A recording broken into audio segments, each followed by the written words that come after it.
এই গল্পটা অমিতের। বয়স ২৬, গুড়গাঁওয়ের এক আইটি কোম্পানিতে কাজ করে। বাইরে থেকে দেখলে জীবনটা একদম সাজানো গোছানো, ভালো চাকরি, ভালো মাইনে, কিন্তু ভেতরে ভেতরে অমিত একটা গভীর শূন্যতা অনুভব করে। ধরুন, ল্যাপটপে এক্সেল শিট খোলা, কিন্তু ওর চোখ আটকে আছে ফোনের স্ক্রিনে। সেখানে এক ট্রাভেল ব্লগার পাহাড়ের স্বাধীনতার গল্প বলছে, আর অমিতের মনে একটাই প্রশ্ন ঘুরপাক খাচ্ছে, আচ্ছা বাকি জীবনটাও কি এভাবেই কেটে যাবে? দেখুন, অমিতের এই যে আটকা পড়ার অনুভূতি, এটা কিন্তু শুধু ওর একার গল্প নয়। এটা আমাদের আশেপাশে থাকা লক্ষ লক্ষ মানুষের গল্প। একটা নীরব সংকট যা অতৃপ্তি থেকে জন্মায়। সেই ছেলেটা যে ২৫,০০০ টাকা মাইনে পেয়ে মেট্রোতে ক্যান্ডি ক্রাশ খেলতে খেলতে অফিসে যায়, বা সেই মানুষটা যে ট্রাফিক জ্যামে এফএম শুনতে শুনতে রোজ একই রাস্তায় ছোটে, ওরা সবাই কিন্তু সোমবার সকালে একই অ্যালার্মের শব্দে চমকে ওঠে আর একই শূন্যতা অনুভব করে। কবির এই কথাগুলো যেন ঠিক এই অনুভূতিটাকেই ধরে ফেলে, যেখানে স্বপ্নগুলো ধীরে ধীরে হারিয়ে যায় আর পেশাগত জীবনে একটা অসারতা চলে আসে।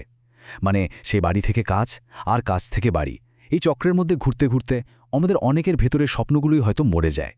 তো এটা কি শুধুই একটা ব্যক্তিগত অনুভূতি? একদমই না। এটা আসলে একটা বৈশ্বিক ঘটনা, যা ডেটা দিয়েও প্রমাণ করা যায়। চলুন কিছু পরিসংখ্যান দেখা যাক। একবার এই স্লাইডের ডেটাটার দিকে তাকান। এটা ২০২৪ সালের গ্যালাপ সমীক্ষার ফল। এখানে দেখা যাচ্ছে দক্ষিণ এশিয়ায় মাত্র ২১% মানুষ তাদের কাজের সঙ্গে মন থেকে যুক্ত। তার মানেটা কি দাঁড়ালো? প্রতি ১০ জনের মধ্যে প্রায় ৮ জনই তাদের কাজে কোনো আগ্রহ খুঁজে পান না। তারা শুধু শুক্রবারের জন্য অপেক্ষা করেন, আর সোমবারের অ্যালার্মটা তাদের কাছে একটা দুঃস্বপ্নের মতো শোনায়। এখন মনে হতে পারে প্যাশন বা আগ্রহ তো একটা ব্যক্তিগত ব্যাপার, কিন্তু না, এটা এখন আর কোনো বিলাসিতা নয়, এটা একটা অর্থনৈতিক প্রয়োজন। ওই একই সমীক্ষা বলছে যে কর্মীরা কাজে আগ্রহী তারা শুধু বেশি সুখী নন, তারা ১৮% বেশি প্রোডাক্টিভ হন, আর তাদের কোম্পানিগুলো ২৩% বেশি লাভ করে। তার মানে এই যে লক্ষ লক্ষ মানুষ আগ্রহ ছাড়া কাজ করছে, এর জন্য ব্যক্তি, কোম্পানি, এমনকি গোটা দেশের অর্থনীতিকে একটা বড় মূল্য দিতে হচ্ছে। আচ্ছা, আমাদের তো ছোটবেলা থেকে একটা কথা প্রায় শুনতে হয়, তোমার প্যাশনকে অনুসরণ করো। কিন্তু এই যে এত জনপ্রিয় একটা উপদেশ, এটাই হয়তো আমাদের আরও বেশি বিভ্রান্ত করে দিচ্ছে। চলুন দেখি কিভাবে এই ধারণাটাই আমাদের অনেককে ভুল পথে নিয়ে যায়। ২০১৮ সালে স্ট্যানফোর্ডের একটা গবেষণায় দেখা গেছে, বেশিরভাগ মানুষ একটা স্থির মানসিকতা বা ফিক্সড মাইন্ডসেটে বিশ্বাস করে। তারা ভাবে প্যাশন জিনিসটা হলো একটা গুপ্তধনের মতো, যা হঠাৎ একদিন খুঁজে পাওয়া যাবে। কিন্তু সত্যিটা হলো, প্যাশন কোনো গুপ্তধন নয়। এটা বরং একটা চারাগাছের মতো, যাকে যত্ন করে সময় দিয়ে বড় করতে হয়। আর এর জন্য যা দরকার তা হলো একটা বিকাশমুখী মানসিকতা বা গ্রোথ মাইন্ডসেট। লেখক ক্যাল নিউপোর্ট এই ব্যাপারটা খুব সুন্দরভাবে ব্যাখ্যা করেছেন। তিনি বলছেন, প্যাশন কোনো কিছুর শুরু নয়, বরং কোনো কিছুতে দক্ষতা অর্জন করার পরের ধাপ। মানে প্যাশন হলো দক্ষতা আর পাণ্ডিত্যের একটা ফল। তাই নতুন সূত্রটা হলো, প্রথমে অন্বেষণ করুন, বিভিন্ন জিনিস পরখ করে দেখুন, কোনো একটাতে দক্ষতা অর্জন করুন, আর তারপর দেখবেন প্যাশন নিজেই আপনার কাছে চলে আসবে। কিন্তু সমস্যাটা কি শুধু আমাদের মানসিকতার? না, এর পেছনে আরও কিছু বাহ্যিক এবং পদ্ধতিগত কারণও আছে, বিশেষ করে আমাদের দেশে, যা মনের মতো কাজ খুঁজে পাওয়াটাকে আরও অনেক বেশি কঠিন করে তোলে। শুরুটা হয় সেই ছোটনেলা থেকে। ভারতে একজন ছাত্র গড়ে ১২,০০০-এরও বেশি কেরিয়ার বিকল্পের মধ্যে মাত্র ১০ থেকে ১৫টা সম্পর্কে জানতে পারে। তারপর আসে কোচিং ইন্ডাস্ট্রির অনিশ্চম চাপ, যা প্রায় সবাইকেই হয় আইআইটি নয়তো নিটের দিকে ঠেলে দেয়। এর সাথে আবার যোগ হয় আজকের দিনের হাসেল কালচার, আর আমাদের এমন এক শিক্ষা ব্যবস্থা যা প্রশ্ন করার চেয়ে নিয়ম মেনে চলতে বেশি শেখায়। আর এই স্লাইডটা তো আমাদের অনেকের জীবনের বাস্তব ছবি। আমরা একটা ঋণের চক্রে আটকে পড়ি। শুরুটা হয় এডুকেশন লোন দিয়ে, তারপর গাড়ির লোন, আর সবশেষে বাড়ির লোন।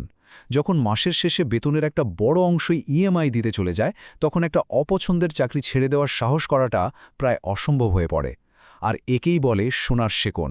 তাহলে কি এই সিস্টেম থেকে বেরোনোর কোনো উপায় নেই? অবশ্যই আছে।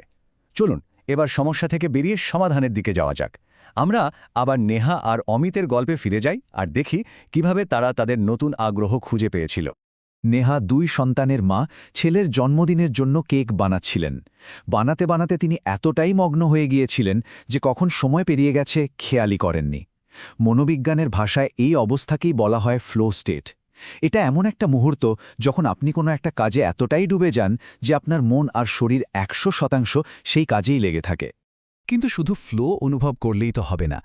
অ্যাঞ্জেলা ডাকওয়ার্থের গবেষণা বলছে দীর্ঘমেয়াদী সাফল্যের জন্য সবচেয়ে জরুরি জিনিসটা হল গ্রিট। গ্রিট মানে কি? এর মানে হল কোনো একটা লক্ষ্যের জন্য আবেগ আর হাজারটা বাধা সত্ত্বেও লেগে থাকার মানসিকতা। এটা কোনো জন্মগত প্রতিভা নয়, বরং এমন একটা গুণ যা সময়ের সাথে সাথে তৈরি করতে হয়। এখন প্রশ্ন হল, একটা নতুন দক্ষতা শিখতে ঠিক কত সময় লাগে? হাজার হাজার ঘন্টা? না। লেখক জশ কফম্যান বলছেন, যে কোনো নতুন বিষয়ে মোটামুটি দক্ষ হতে মাত্র ২০ ঘন্টা ফোকাসড প্র্যাকটিসই যথেষ্ট। ভাবুন তো, প্রতিদিন মাত্র ৪৫ মিনিট করে সময় দিলেই ১ মাসে এটা সম্ভব। তাহলে এই সব তথ্যকে কাজে লাগিয়ে বাস্তবে কি করা যেতে পারে? আসুন একটা সহজ বিজ্ঞানভিত্তিক কর্মপরিকল্পনা দেখে নেওয়া যাক, যা যে কেউ অনুসরণ করতে পারে।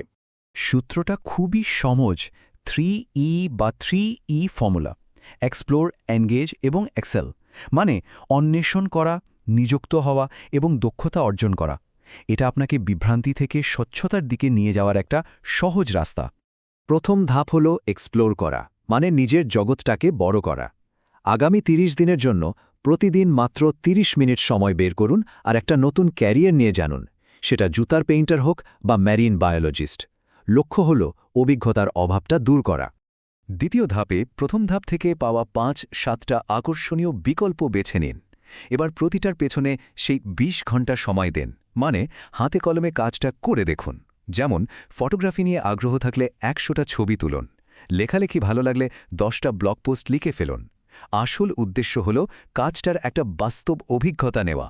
আর সবশেষে তৃতীয় ধাপ, এক্সেল। যে কাজটা করতে গিয়ে আপনি সেই ফ্লো স্টেটটা অনুভব করেছিলেন, এবার সেটাকে বেছে নেওয়ার পালা। এখন সময় হল গ্রিড তৈরি করার। কমপক্ষে ৬ মাস ধরে নিয়মিত অনুশীলনের মাধ্যমে সেই দক্ষতাটাকে আরও ধারালো করে তুলুন। কিন্তু এই পুরো যাত্রার শেষ লক্ষ্যটা শুধু একটা নতুন দক্ষতা অর্জন করা নয়। এর আসল উদ্দেশ্য হল জীবনের একটা গভীর মানে বা উদ্দেশ্য খুঁজে বের করা।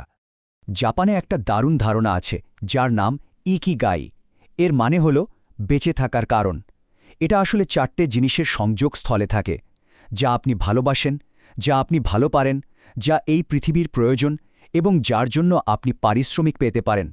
আর সবচেয়ে জরুরি কথাটা হল, ইকিগাই খুঁজে পাওয়া যায় না, এটাকে তৈরি করতে হয়। এবার আসা যাক সেই পরিচিত অজুহাতগুলোর কথায়।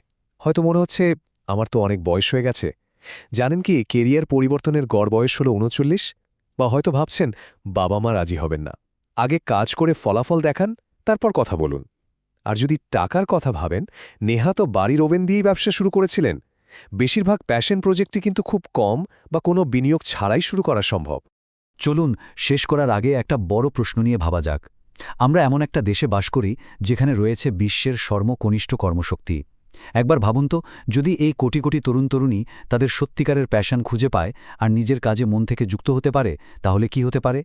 এটা শুধু তাদের ব্যক্তিগত জীবনকেই বদলে দেবে না, এটা আমাদের দেশের ভবিষ্যৎকেও একটা নতুন আকার দেবে। এখন সময় এসেছে এই ব্যক্তিগত যাত্রাকে একটা সম্মিলিত সুযোগ হিসেবে দেখার।